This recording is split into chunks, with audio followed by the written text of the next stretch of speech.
তো কড়াইতে একটু গুড় এবং একটু নারকেল দিয়ে একটা পুর বানিয়ে নিই। এই গুড়টা হচ্ছে একটু কালো ধরনের গুড়টা, তাই দেখতে একটু এরকম মনে হচ্ছে। এই গুড়টা এরকমই দেখতে। তো আমি আজ একটু ভাপা পিঠে বানাবো। সুজি আর 1 চামচ চিনি, এটা ভালো করে মিক্সিতে একটু গুঁড়ো করে নিয়েছি। তারপর উষ্ণ দুধের সঙ্গে ব্যাটারটা গুলেছি। তো এবার একটু ওই ছাঁচে একটু তেল দিয়ে তারপর এগুলো দিয়ে দিচ্ছি ব্যাটারটা, এবং কিছুটা ওই যে পুরটা করেছিলাম ওই পুরটা দিয়ে দিচ্ছি। তো আমার দেওয়া হয়ে গেছে। এবার আমি কড়াইতে জল দিয়েছি এবং সেই গরম জলের উপরে এটা বসিয়ে দিলাম। এটা আমি গতকাল দেখেছি ইউটিউবে।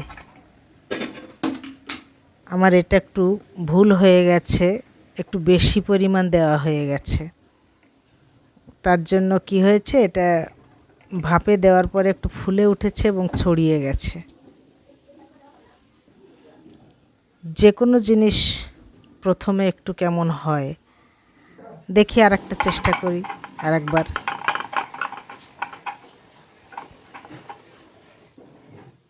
তো ইউটিউবে দেখলাম গতকাল, তাই ভাবলাম যে ঘরে নারকেল আছে আর গুড়ও আছে, তাহলে আর বসে থাকা কেন, একটু চেষ্টা করি। শীত তো এখনও আছে, বাঙালিদের শীতকালে পিঠে না খেলেই কি হয়। তো আমি এবারে একটু কম দিয়েছি, এর আগের বারে খুব বেশি দিয়ে ফেলেছিলাম, এবার একটু কম দিয়েছি। এবার এটা একটু ঢেকে দেব, আর একটু ব্যাটার উপর দিয়ে দিয়ে ঢেকে দেব, যাতে ফুলে উঠলেও জিনিসটা ছড়িয়ে না যায়, তার জন্য একটু কম দিয়েছি এবার। তা আবার গরম জলে বসিয়ে দেব। এটা ভাপা পিঠা হবে। হ্যাঁ দেখুন, এবার ঠিক আছে। প্রথমটা ছড়িয়ে গেছিল, কেমন হয়ে গেছিল, ভালো হয়েছিল না। এবার ঠিক আছে,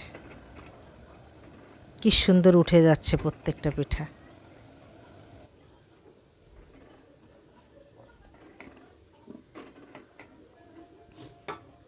খুব সুন্দর হচ্ছে এটা। তো আর একটু পুর বেশি রয়ে গেছে, তো সেইটুকু দিয়ে কটা নাড়ু পাকিয়ে রেখেছি।